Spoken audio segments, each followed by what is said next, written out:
not really much better day than to kind of remember the OGs who died. In particular, today I'll be talking about the OGs who were killed in the Great War and who are commemorated on the memorial on the west end of the Abbey Church here at Downside. The reason for the talk really is we wanted to do something to commemorate Remembrance Day this year. So we've got an exhibition in the Abbey Church, we've got some Abbey tours looking at the sort of specific memorials, windows taking place, and also we've got this talk. And the reason for the talk was when we do tours of the Abbey Church, I always kind of forget that when we talk about the nave and the memorial, not everybody has the kind of inside knowledge that I do, you know, from working in the archives and looking at photographs. A lot of people obviously see a memorial, whereas when I look at it, I see faces and I know a little bit about some of the names. You know, I know that one of them was the first Catholic to row in a university boat race, and I know when some of them died and how they died and what they were like as pupils. So with this talk, I thought it was a great opportunity to be able to share some of my knowledge. And as I said, it's sort of make it more than a memorial, to bring the names back to life, if you like. For anyone who doesn't know, this is the War Memorial at Downside. There are 107 names on the memorial, but there were actually 109 OGs who were killed in the Great War. There are 2 names missing from the War Memorial. The reason for that, there were two young men, Sapieha and Deskrzinski, who fought for the Austro-Hungarian Empire. And it was felt when the War Memorial was erected that it would possibly be insensitive to commemorate the names of 2 men who died fighting for the enemy, as it were, alongside those OGs who died fighting for the British Empire. So there are 2 names not on the memorial, but when you stand in the nave, as many of you will have, you will sort of see the kind of scale of the memorial, and it kind of brings home the sacrifice that Downside made. Just a couple of figures. There were 506 old Gregorians who served during the Great War. And out of those 506, 109 of them were killed in active service, or killed in action, or died on active service. So when we say died on active service, there were a few died from the great influenza pandemic which swept the world. There were a couple died in accidents and other illnesses. So we say died whilst they were in uniform, essentially. Out of the 506, 111 were wounded. Some of them were wounded twice. And I think one man was actually wounded 3 times. So we can see that out of the 506, 220 were casualties, which equates to about 43%. So if you imagine that you were a pupil at Downside and you were sat next to your mate at lunch in the refectory, the chances are one of you would have been killed or wounded in the Great War. Which, when you think about the size of Downside as a school, when you compare it to some of the other public schools, you know, Eton and Clifton College, places like that sent off, you know, a great deal more pupils to serve. Downside at the time would have been a school of maybe around 200 to 300, maybe a few less, depending on the year. So to have 506 serve and 109 die, those numbers are quite high. The other figure I've included there is the percentage of the OGs who served who were captains, lieutenants, or second lieutenants. The reason I included those is because I was kind of gives you an idea. I was reading a book about the First World War, and the author called these 3 ranks, kind of the lower kind of ranks, if you like, the cannon fodder of the First World War. So these were the ranks that were the first over the top. They were the ones that led the attacks, if you like, blowing the whistles and leading men. So these were the ones that took an awful lot of the casualties, if you like. So you can see that around 66% of the OGs who served were this kind of cannon fodder rank, if you like. So that gives you an idea that the sort of Downside OGs were the kind of the ones in the firing line, if you like. When we talk about the Great War and the impact it had on Downside, we can't help but talk about this man, Dom Leander Ramsey. He was headmaster of Downside School from 1902 to 1918. And he went on to become abbot of Downside from 1922 to 1929. As headmaster, he was directly involved with one of our volunteers, Kay, who's done an awful lot of work on this with me. She worked out that Ramsey was involved directly with the education or pastoral care of 86 of the 109 who died. So he knew an awful lot of these young men who died personally. You know, he'd been involved in sort of bringing them up. I know, Peter, you would be able to say that, you know, his involvement with the Agius family was quite important. And when we look at some of our correspondence we have from Ramsey and to Ramsey, we can see the great respect and affection with which he was held by the OGs and by their families. Ramsey was deeply affected by the First World War. From letters, we see that when the war began, he was extremely proud of the number of OGs who had signed up. He was very proud of the great efforts that Downside was going to take part in the war. During his time as headmaster, he'd been very supportive of the OTC, the Officer Training Corps. He'd encouraged, you know, all boys should join up and they should learn how to kind of join the army class, etc.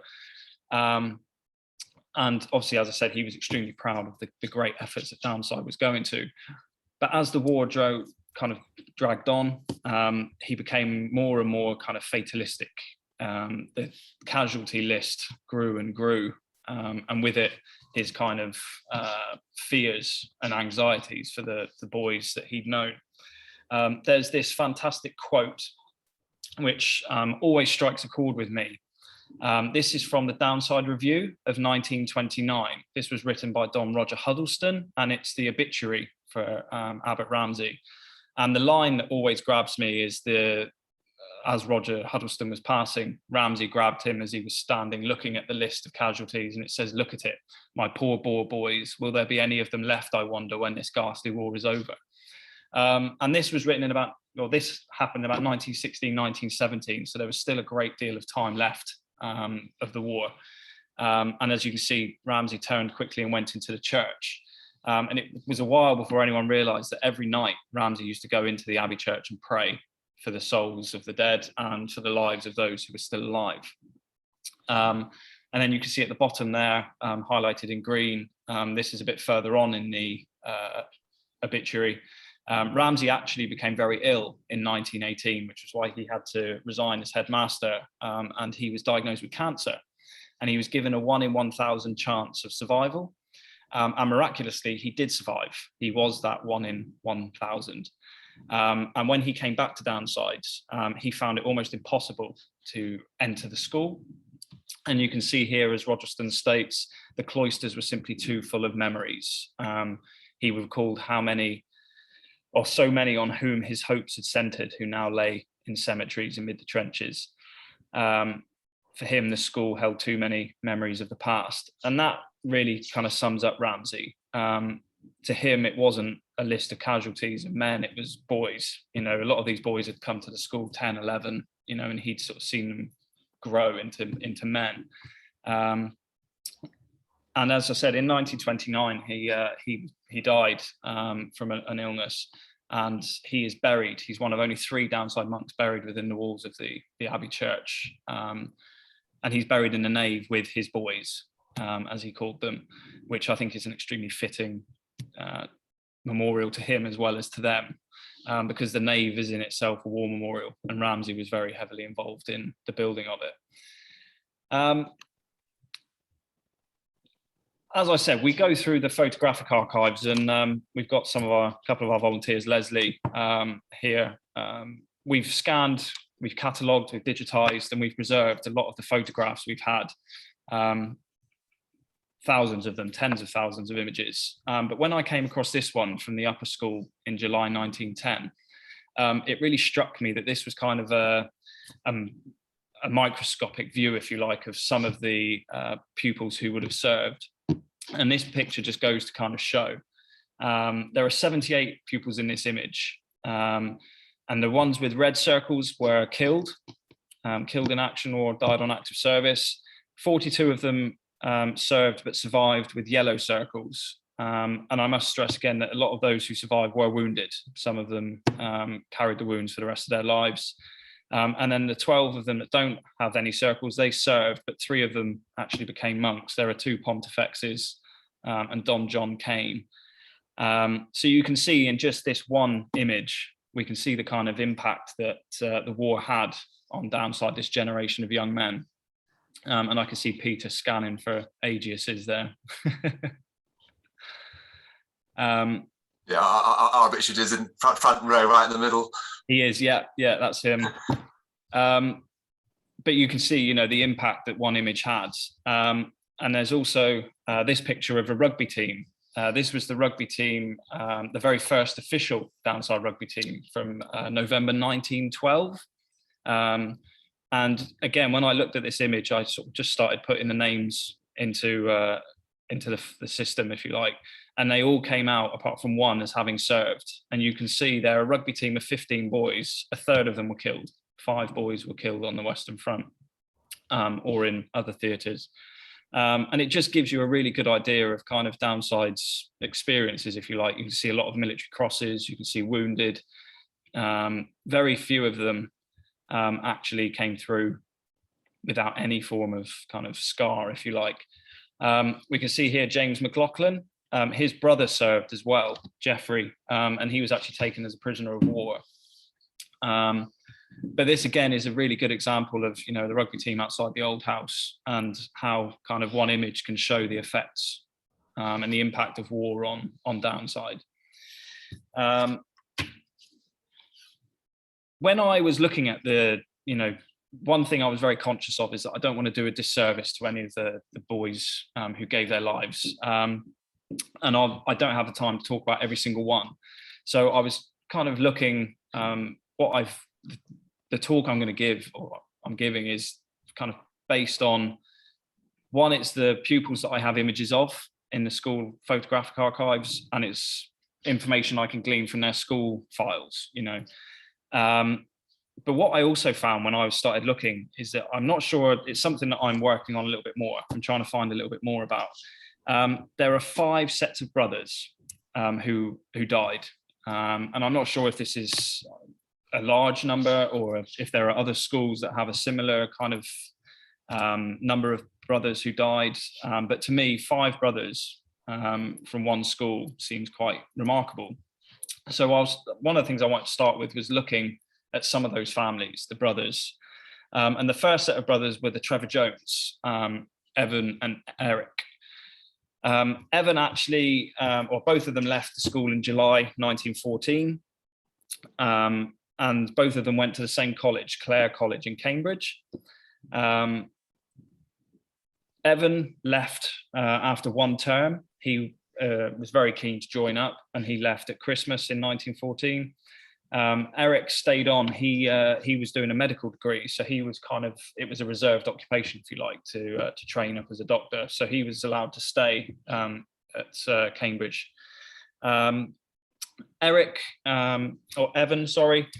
was killed. He was one of 3 Downside OGs who were killed at the first day of the Battle of the Somme, 1st of July 1916. And you can see that he's commemorated at Teepval. And he's also one of 37 of the OGs who have no known grave. They're commemorated on memorials. They're not, no burials. When we look in the school file, I found these letters. We can see this first letter here is from Evan. I always get them mixed up. Evan, you can see on August the 14th, 1914, just days after the war begins, he's writing to Abbot Ramsey, or headmaster as he was then, asking for him to fill out this form of confirming his moral character. Ramsey received an awful lot of these letters from OGs in the opening weeks and months of the war, asking for, can you fill out this moral character form? I'm desperate to join up. I need to go off and do my bit. And Evan was no exception. You can see the reply from Ramsey a few days later saying, "I've signed your forms and I hope you will get your commission." But this line here, "Please let me know what happens to you. I'm very anxious to keep in touch with all our Downside boys at the front. Now, this was an opinion that Ramsey expressed very often in the letters he wrote to the OGs. He wanted to know where they were. He wanted to know when they shipped out. He wanted to know what happened while they were at the front. And an awful lot of them did write back. But this is definitely an opinion which Ramsey expressed very often. And what we can then see underneath is a telegram, which was sent from their father, which says eldest son killed in action. And that was on the 13th of July, 1916. Eric, as I said, he was taking a medical degree at Cambridge, sorry. And you can see this is the letter he wrote in December 1915. And you can kind of feel he's not exactly happy about it. I have to give up my medical studies and take a commission as I'm not a third year medical student. It is rather a nuisance. I mean, excuse me, I imagine that's quite strong language for him. But Eric joined, he got his commission in July 1916, not long after his brother had been killed. And you can't kind of imagine what was going through his mind after his brother had died, that he was now going off to the front. He actually won a military cross in 1917. He led an attack, cut some wire. He sounds like he was quite a very good officer. But he unfortunately was killed in 1918. And sadly, he was killed almost in the same place as his brother. They were killed in the Second Battle of the Somme in 1918. And it seems that they were killed not too far apart.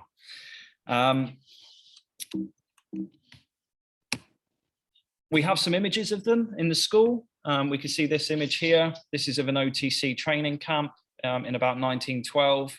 And we can see the two brothers standing behind each other, which I thought was quite poignant when I saw this image, that they're stood kind of behind and in front of each other.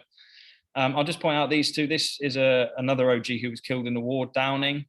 I'll talk about him a little bit later. And this is Bodenham, Henry Bodenham. He was also killed.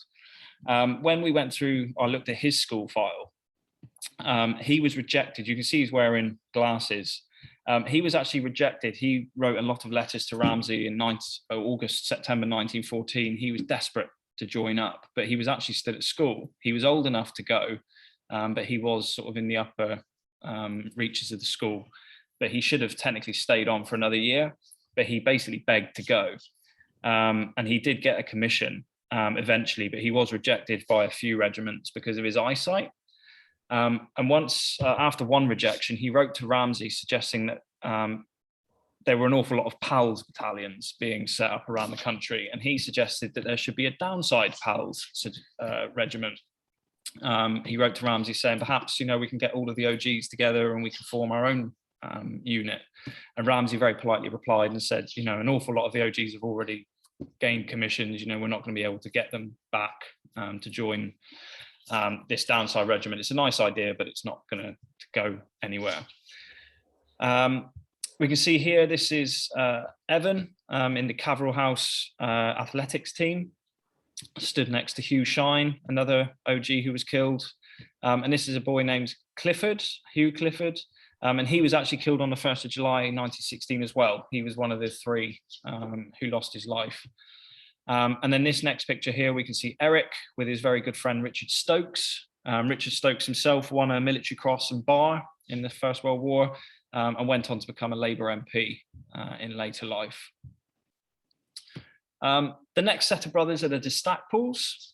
They're from Galway in Ireland. And you can see Robert was one of the first OGs to die in the war. He died on the 20th of September, 1914.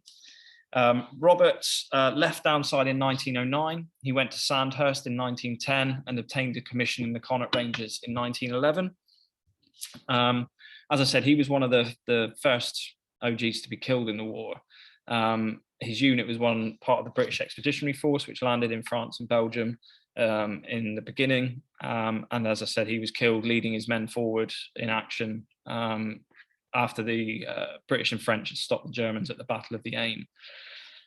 His brother, Roderick, he left Downside in 1911 and he went straight into Woolwich, which was the artillery training college. And he joined the Royal Field Artillery and arrived in France not long after his brother had been killed. Roderick was killed. He was laying a telephone wire from his battery of guns to the front line. And as he was crossing an open field, the Germans launched a volley of gunfire, and he was killed by a shell. We don't have too many images or material in the school files, but we do have this letter from their mother, which was written to Abbot Ramsey on the death of Roderick. And you can see it is a frightful loss. Frightful loss. His major has written to say that he's been buried near his guns by a Catholic chaplain. It was very important, obviously, to a lot of the families that their sons were buried by Catholic chaplains. And a lot of them, in some of their letters, do express, how relieved they were to know that their sons were looked after spiritually as they were dying. And then we also have this, another kind of very common line from parents is that he was very fond of Downside and he had a good time there. And this is expressed a lot. And I think that it brought the parents comfort to know that they'd been to a school that had looked after them, that they'd enjoyed. Because as I said, an awful lot of the parents write this, it's a comment that a lot of them make. As I said, not many images of the two boys, but here we can see Robert, very short, as part of a football team in 1905, 1906. And then we can see him again here a few years later, all looking very happy. The third set of brothers are the Blundells. Now this is, it always kind of gives me pause, their stories, because if you look, Richard died on active service and Louis died of influenza. So if you imagine that you're possibly a parent who's got sons fighting at the front, you probably expect that they're going to die in action. But to have two sons die, one on active service and one from an illness, and especially after the war had ended, 1919, that must have been particularly hard. Richard was, he was based in Ramsgate. His unit was training. And it was New Year's Eve. He was last seen leaving his barracks at 11 o'clock. It was quite a wild, stormy night, apparently. And he was later found at 2 o'clock in the morning at the bottom of a flight of steps. And it's assumed that he slipped in the dark and hit his head. And he never regained consciousness and and died the next day. And he was taken home and buried in the family cemetery in Lancashire. What's sad about Richard's story is that he had a daughter who was just 1 month old, and he'd only met her, I think, once. So she grew up never knowing her father. Louis, as we see, died of influenza. The Blundell boys, when they were at Downside, they were here for 4 years, 1901 to 1905. But they spent an awful lot of their 4 years here at Downside very ill. If there was any kind of illness going around the school, you could guarantee that these two boys were going to pick it up. Measles, flu, colds, coughs. And it got to the point where their father in 1905 wrote to Ramsey and said, I'm going to take the boys out of Downside because there's obviously something, they're always ill. I think in one of the years, Louis in particular had spent more time at home sick than he had at school. So the father wrote and said, I'm going to take them away and send them somewhere because it's just not, they're not happy at Downside. Which is why when I read that Louis died of flu, it kind of resonated that, he'd spent an awful lot of his time at Downside sick and he died from an illness. Louis had spent all 4 years at the front. He spent 2 years in France before being transferred to Palestine and Salonika. And he was actually in the 1st Regiment, which marched into Jerusalem in 1917 after it was liberated or captured by the British Army. He was on his way home to be demobilised when his unit was stopped at Dunkirk waiting for a boat when he was struck down by the flu. And he died in the military hospital at Dunkirk and he was buried there. No images of either of these two boys, and there's only one letter from Richard's wife, which is, I haven't bothered putting it in at all because it literally just says Richard's passed away, just to let you know. But Richard, I do know he did come back to Downside, even though he hadn't kind of finished his studies here. He did used to come back for Easter retreats. He was quite fond of the place. But again, it's quite sad that, you know, these two boys died, neither of them in action. The fourth set of brothers were the Snedcoxes, and if you're observant, you'll see the dates that they died, exactly 1 week apart. Geoffrey and Richard, family was from Herefordshire. Geoffrey left Downside in 1912 and went straight to Sandhurst. When the war began in August 1914, his unit was actually in Malta. And Geoffrey, believe it or not, was actually on the sick list because he'd fallen off his horse during a polo match, and was unable to be taken back to England. He was due to be left behind when the unit was sent off to the Western Front, but he begged his commanding officer and he was allowed to go. And he arrived in Belgium on the 5th of October, 1914. And as you can see, he was killed on the 21st of October, just a few weeks later. Geoffrey, apparently he had led a few of his men forward to take an enemy position. They were taking some fire from the Germans, and he stood up with his field glasses to try and find out where the enemy were. And as he found that where the fire was coming from, he said, "There they are," and then he was shot and killed instantly. We can see there's some letters in the school file. This letter from Ramsey on the 27th of October was written to Mrs. Snedcox on Geoffrey's death. But it's quite sad because it's the day before Richard was killed. You can see it is tragic that his young life should have been sacrificed, and for you, the blow must be a heavy one. But there is one line here which again resonates with me. In this frightful war, it seems to me that the mothers have the worst part of it all, and one feels nothing but admiration for the heroic generosity with which they give to their country those whom they care for most.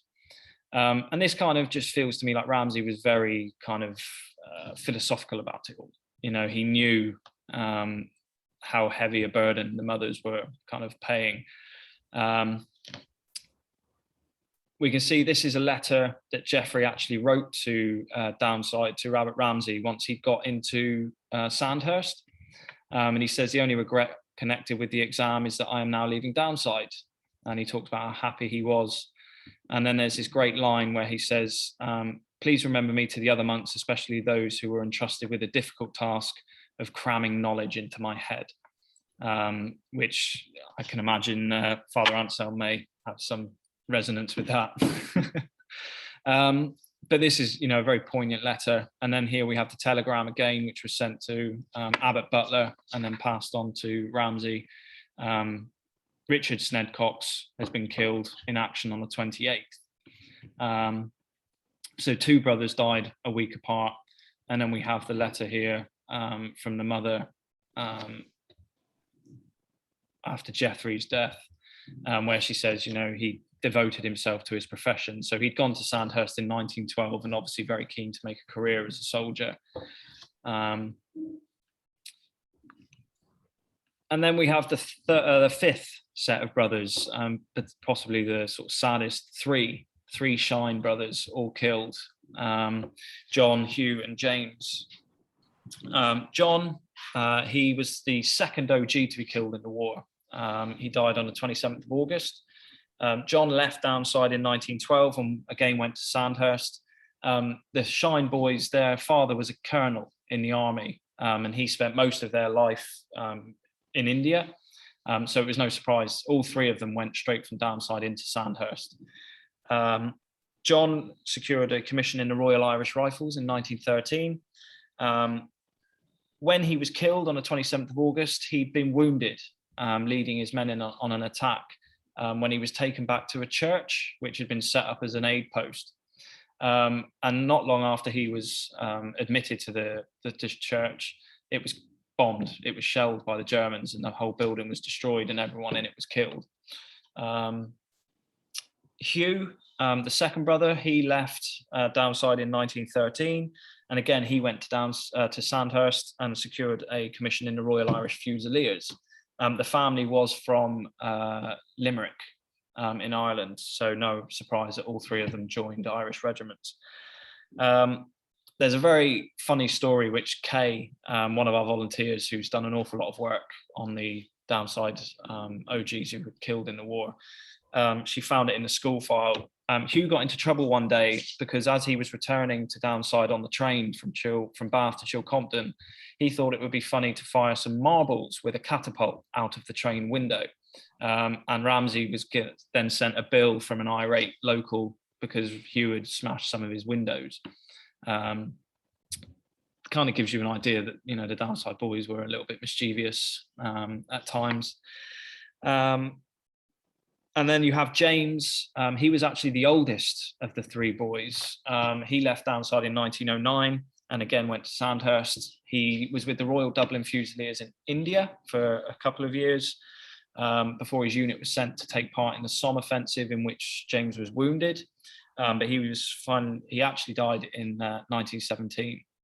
And you can see that, again, two of them are part of the 37 OGs who have no known grave. There are a few letters in the school file, but this one I thought was sufficient to kind of sum up the Shine experience of the war. This is a letter from Hugh, and you can see it was written just a few days before he was killed. And you can see he talks about the shock of his brother. His brother was nicknamed Gozo. I'm not sure why, but you can see he says, "I suppose you know about poor Gozo. He didn't get to see much of the war, having died just a few days into it. Mammy was very ill from the shock, and you can only imagine if she was ill from the shock of one of them dying, how she would have felt losing all three." Sorry. And then you can see up here, he talks about we pray that the war will soon be over. And he talks about that an OG, Everard Druitt, he said that I see he's been killed. And then this very sad line, it does not seem as if there will be many of us left when the war is over. And that is particularly poignant considering that Hugh himself was about to be killed 3 days later.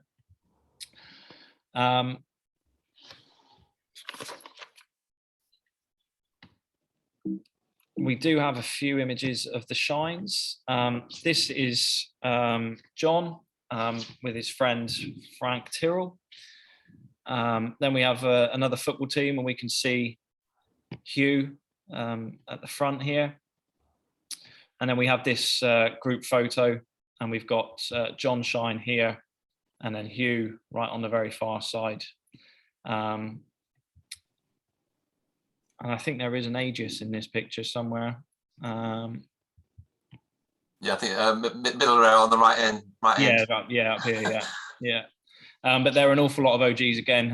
This Cyril Bernand, he was an OG. He has a very individual memorial in the Abbey Church. He has a plaque on the steps of the choir, which was erected by his family. And Cyril was the first Catholic to row in a university boat race. He rowed for Cambridge. It was also the first race which I think was a record defeat for Cambridge. But he was, in all the newspapers, he was given credit for being the only one on the Cambridge boat to come out with any credit. So it was quite sad. He was tipped to possibly taking part in an Olympics. He was an exceptional rower. And there are a few other OGs in this picture who were killed in the war. This is Hugh Mcdermott. Hugh was another Irishman from Culavin. It's quite interesting. When I was looking for images of OGs for this talk, I typed in Mcdermott and this came up, and you can see it's labelled as F. Mcdermott. Now, Francis Mcdermott was Hugh's uncle. They were very similar in age. I think Francis was just a few years older than Hugh. But when I looked at, I thought, oh, well, it can't be. I can't use this picture because it's not Hugh. But when I looked, when this picture was taken in 1910, Francis would have been 18. And there is no way that this young man is 18. So I quickly figured out that it must be Hugh. And when you look at this picture, you can see very much the similarity. This is Hugh as a soldier in 1915. And I did find in his school file this very poignant letter again. Hugh, sad to say, wasn't the brightest pupil that ever graced Downside's cloisters. His father, for 2 or 3 years, was very keen. He kept writing to Ramsey saying, I think I'm going to take him and get him a personal tutor because he's, his reports are terrible. He's not clever. I need to do something with him. And Ramsey, wrote back, stay, let him stay. We'll work on him. He's a lovely, lovely boy. He's very willing. It's just he needs to be pushed a little bit. And in the end, his father took him out of Downside in 1908 because Hugh decided he wanted to join the Navy. So his father got him a personal tutor to train him up so that he could go to Dartmouth. But this is a letter that was written to Ramsey from Hugh. And he says, I will probably not see you again until I'm grown up. And quite sadly, I have no record that Hugh ever came back to Downside. So he never, ever came back, sadly. And you can see I had a very good time, and you and all the masters were very kind to me. But please say goodbye for me to Father Edward. I'm afraid I gave him a great deal of trouble, is what it says on the back. And then you have this very nice letter from Ramsey back saying, I wish you all the best, and I hope that your future career goes well. There's a story in a newspaper about Hugh. His father was what they called the Prince of Calavin, or just the Mcdermott. It was kind of an old Irish kind of princely title. So his family kind of owned a lot of the lands. And there's a story about when Hugh got on the train at the local train station to head off to the front, everybody in the village turned out to wave him off. And there's just sort of this image of hundreds of people sort of standing there waving one man off to war. Hugh was actually the only Downside OG who was killed at Gallipoli in the Dardanelles offensive, and he's commemorated on a memorial in Gallipoli. This are just a few images of some of the OGs I found. As I said, it was kind of nice to be able to find images in the school archives that I could kind of mirror with images of them as soldiers. This is Maurice Brown. He joined the Coldstream Guards, and this is him here on a visit back to Downside, playing cricket. McManus, this is Terence McManus. I'll talk about him later, but this is him with his friend Downing. Downing was actually, he died of meningitis. He was home on leave when he became very unwell, and he actually died in a military hospital in England. But in some ways, that was a kind of a blessing for his family, I suppose, because the body was allowed to be taken home to Ireland to be buried in their local cemetery. And when you think that so many, hundreds of thousands of families, their loved ones were buried in France or around the world, or many didn't even have a grave, it was possibly a bit of a blessing in disguise. This is Lieutenant Colonel Pryor, and this is him here in Ball Place playing tennis.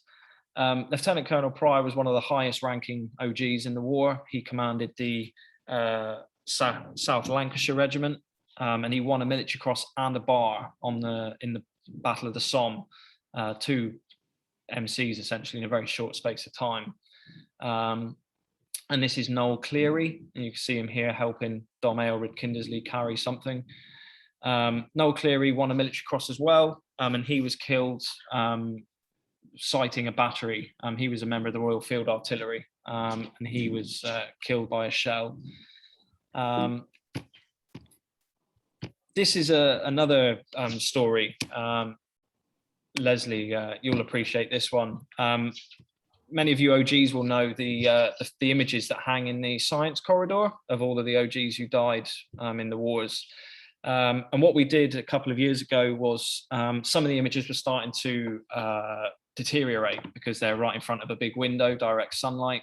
So what we did was to remove the images, we copied them, digitized them, and we replaced the actual images with copies. And the the actual photographs now we store in the archives. They're in acid-free boxes, acid-free tape. They're properly looked after now. But when I was going through and kind of taking the images out of the frames, I came across this one of Lieutenant Nash. And when I came to look at his photograph, somebody had stuck a letter to the back of it. And when I managed to get it off, I was quite proud of myself that I didn't destroy it. You can see it was a letter from his mother, and she'd sent this image to Downside. And you can see she says, you know, it's my favorite little image or little photograph. And she talks about how he buried his comrades in battle who had been lying out many days in no man's land. And then she ends it with, I feel very loved, though I'm very lonely. And that's her husband had died quite a few years before, and her son was an only son. So after he died, she was on her own. So you can imagine how sad she felt. But it was quite a poignant thing to find on the back of his image, this lovely little letter. Here we have again just a few images. This is the sacristy team from 1910. Quite a few OGs who were killed in the war here. This is Everard Druitt, as I said, who was captain of the rugby team. Frank Tyrrell, and his friend Francis, Charles Friend. Charles was killed in the First World War, but his brother was a monk with Downside, Ferdinand Friend, and he served as a military chaplain. Very similar story to the Aegises, Richard and Ambrose, one as a military chaplain and one as a soldier. This is Leonard Butler. It was very common for OGs, once they'd gained their commission, once they'd finished their training, they would pay a visit to Downside before they shipped off to the front. And in a lot of the letters they wrote, it was nice to pay one last visit to Downside. It's incredible, really, how many of them did come back to Downside before they left. It was almost like it was part of their process. You know, they'd say bye to their families and they'd say bye to their school. So, I mean, you can kind of see how strongly they all felt about Downside. Again, Osmond Stapleton Bretherton, you can see him here in the quad in his uniform. He joined up in 1915, and he served through the war until 1918 when he was killed in action. We mentioned this young man before, Hugh Clifford. Here he is in Ball Place. He, as I said, he was one of the 3 OGs who was killed on the first day of the Battle of the Somme.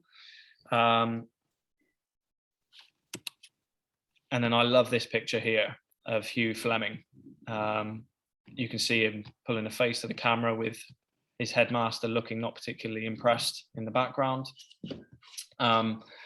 Hugh, again, he left Downside in 1913. He apparently was a very great athlete. He broke an awful lot of the athletics records for running, high jump, long jump. And a lot of those records held for quite a long time, I understand. And he was killed on the Western Front in August 1916. One thing as well to remember about Downside is that not all of the OGs were killed on the Western Front.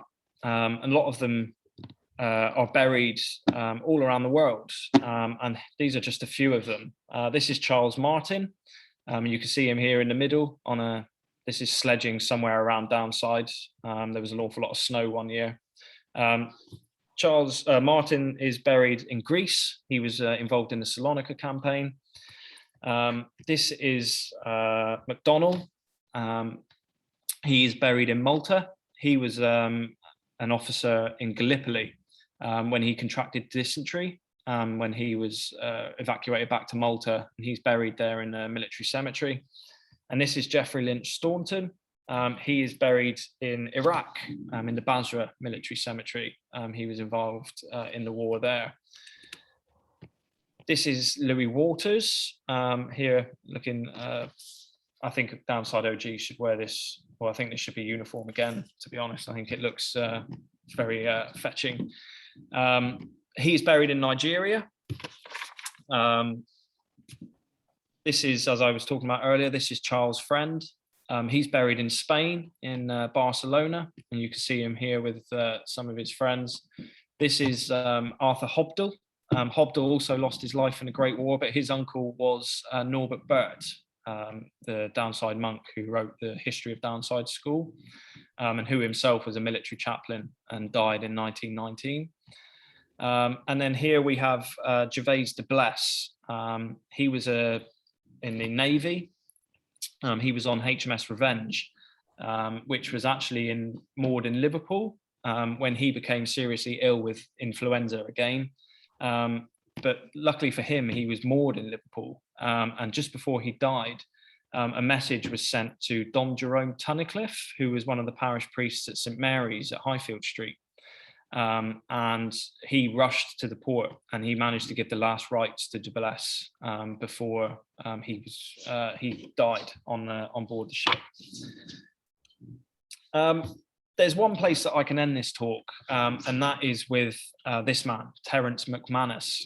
Terence was the last OG to die in the Great War. He died in December 1919, so over a year after the war had ended. And Terence's story is absolutely incredible. Terence, the wound that killed him, he actually received 3.5 years before, on the 1st of July 1916, at the Battle of the Somme. Terence was shot in the thigh, leading an attack. They got quite near the German lines when the attack started to falter, and he was left behind as his men retreated. Terence stayed in no man's land for 7 days, completely on his own, shot through the leg, unable to move. And he survived he could only move at night. If he moved during the day, he was shot at by the Germans because he was so close to the German lines. He survived by moving at night, and he drank the water from dead men's bottles that he could find. And when he exhausted those, he sucked a spoon that he had in his pocket to try and gain some moisture. And on the odd occasion it rained, he was able to suck moisture from his uniform. On the 8th of July, a week after, a group of stretcher bearers, he'd managed to crawl back a little closer to the British lines. He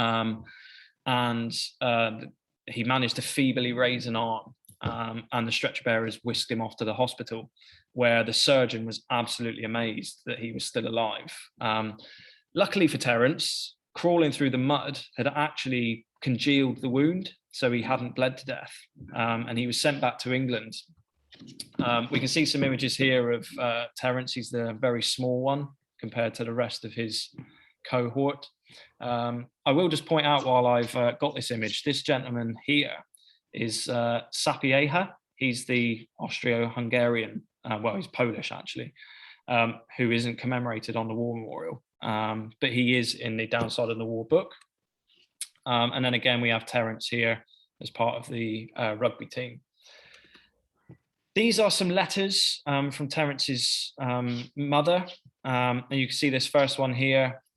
Terence had a brother in the school, Alban, and she says, please break it very gently to Alban that our dear Terence is reported wounded and missing, and then she ends it with, I am heartbroken. And then we have the reply from Ramsey to say how distressed he was. And then again, after she'd had the news that Terence was still alive, she arranges for Terence or Alban to be sent up to London from the school so she can see Terence, or he can see Terence. And then this explains, so he's suffering from a compound fracture of his thigh, but the wound had turned septic. And that's very key, that the wound had turned septic, because the doctors managed to kind of stabilize his leg, but the septic, because he'd been lying in no man's land for a week, the infection had got right into the bone. And the reason that it took so long is that he spent his whole time in hospital. So for sort of almost 3 years, he was in hospital having therapy and surgery after surgery. And then until finally, he underwent a surgery on the 23rd of December, 1919, which was supposed to be sort of the last surgery which would enable him to go home. And then we could see the letter that his father wrote. It's with the greatest grief that poor Terence died this morning after an operation. And then there was a telegram as well, which was sent to Siegbert Trafford, who had taken over as headmaster by this time. And it says, please have prayers and masses said. And then there's a reply from Trafford, which says, "I'm very grieved to hear this sad news." And as I said, this was kind of the perfect place to finish with Terence. The last OG died 3.5 years after he'd actually been wounded, which is incredible.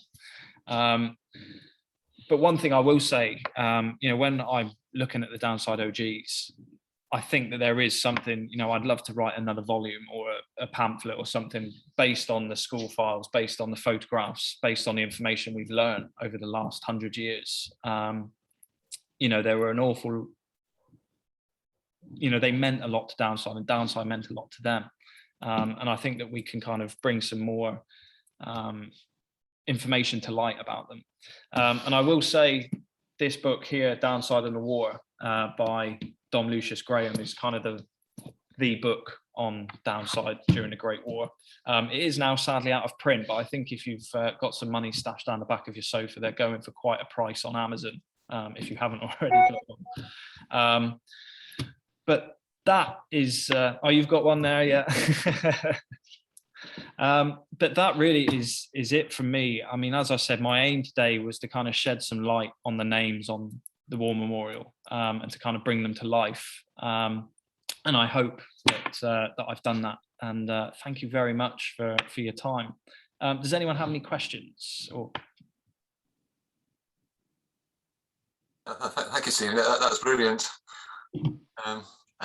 Especially your mention of Trevor Jones and Butler, who, as you know, they're two of the four names in the stained glass window in the Ladies' Chapel, along with Stephen Hewitt and Richard Aegis, who are going to join the monastery. Yeah, I mean, I would have loved to have talked about more of them, but people like Stephen Hewitt, I mean, he was. It was such a shame he was killed, because he was described as one of the greatest intellectual minds Downside had ever produced. And as you said, there were four of them which were who had indicated a willingness to join the novitiate. One thing I would say about that window, there are 5 names on the window, 4 OGs, and I cannot find out who the other. I think I've worked out that the 5th name is the one who designed the window. That would solve the mystery. Yeah, I mean, like I said, I'd love to be able to talk about more of them, and I think that the best way to do that would be to produce, a pamphlet. And I'm also very conscious that I wasn't able to talk about some of the men, because unfortunately they went to Downside before photography was invented, so I don't have any images of them, or they not long after photography had been invented.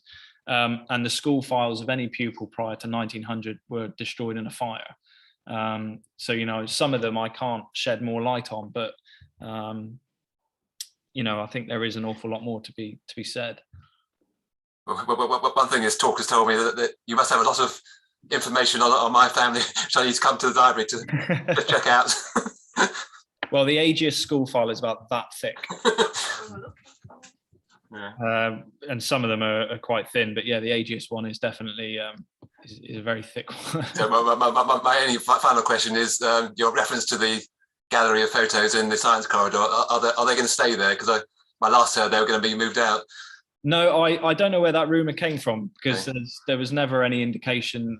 All we did was I copied the originals, and as I said, we keep the originals in the library. They're locked in a acid-free packaging and then in an acid-free box, and the copies are staying in the science wing. There's no desire to move. I think it's always quite good that the pupils in the school, as we go along, are always walking past them. Well, yeah, and then they'll never be forgotten that way. And that's the thing, that they can see the faces, they kind of brought to life somewhat. Any other questions or comments, or? No? Okay, well, as I said, thank you very